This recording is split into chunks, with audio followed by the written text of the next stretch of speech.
അസ്സലാമു അലൈക്കും വറഹ്മത്തുള്ളാഹി വബർക്കാത്തുഹു. പ്രിയപ്പെട്ട മുഅ്മിനീങ്ങളെ, നമ്മുടെ ജീവിതത്തിൽ ഒട്ടനവധി ആഗ്രഹങ്ങളും പ്രയാസങ്ങളും ഉണ്ടാകാം. എത്ര ശ്രമിച്ചിട്ടും നടക്കാത്ത കാര്യങ്ങൾ, മാറാത്ത രോഗങ്ങൾ, കടബാധ്യതകൾ, ഇതിനെല്ലാം പരിഹാരമായി അള്ളാഹുവിൻ്റെ ഒരു തിരുനാമം മാത്രം മതി. അള്ളാഹുവിനെ ഏറ്റവും ഇഷ്ടപ്പെട്ട, അവൻ ഉത്തരം നൽകുമെന്ന് ഉറപ്പുള്ള ഒരു മനോഹരമായ ദിക്റിനെ കുറിച്ചാണ് ഇന്ന് നമ്മൾ സംസാരിക്കുന്നത്. യാ അർഹമുർ റാഹിമീൻ.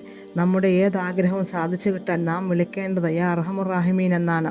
ഇതിൻ്റെ അർത്ഥം കരുണയുള്ളവരിൽ വെച്ച് ഏറ്റവും വലിയ കരുണാനിധിയായവനെ എന്നാണ്. നമ്മുടെ സങ്കടങ്ങൾ ആരോട് പറഞ്ഞാലും അവർക്ക് ഒരു പരിധിയുണ്ട്. എന്നാൽ റബ്ബിനോട് ഈ പേര് ചൊല്ലി വിളിച്ച് ചോദിച്ചാൽ അവൻ നമ്മെ കൈവിടില്ല. ഹദീസുകളിൽ കാണാം, ഒരാൾ 3 വട്ടം യാ അർഹമുർ റാഹിമീൻ എന്ന് വിളിച്ചാൽ അള്ളാഹു നിയോഗിച്ച ഒരു മലക്ക് പറയും, തീർച്ചയായും കരുണാനിധിയായ തമ്പുരാൻ നിന്നെ ശ്രദ്ധിക്കുന്നുണ്ട്, നിനക്കാവശ്യമുള്ളത് ചോദിച്ചു കൊള്ളുക എന്ന്. പ്രിയപ്പെട്ടവരെ, നിങ്ങളുടെ മക്കളുടെ കാര്യമോ ജോലിയോ വീടോ എന്തുമാകട്ടെ, പൂർണ്ണമായ വിശ്വാസത്തോടെ ഈ ദിക്ർ പതിവാക്കുക.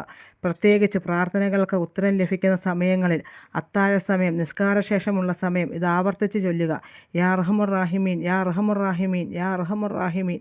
ഈ വിളി കേൾക്കാതിരിക്കാൻ അള്ളാഹുവിനാവില്ല. കാരണം അവൻ നമ്മെ അത്രമേൽ സ്നേഹിക്കുന്നവനാണ്. അള്ളാഹു നമ്മുടെ എല്ലാ ഹലാലായ ആഗ്രഹങ്ങളും ഈ ദിക്റിൻ്റെ ബർക്കത്ത് കൊണ്ട് നിറവേറ്റിത്തരട്ടെ. ഇത്തരത്തിലുള്ള കൂടുതൽ അറിവുകൾക്കായി ഈ ചാനൽ സബ്സ്ക്രൈബ് ചെയ്യുക. ഈ വീഡിയോ മറ്റുള്ളവരിലേക്ക് ഷെയർ ചെയ്ത് നന്മയിൽ പങ്കാളികളാകുക.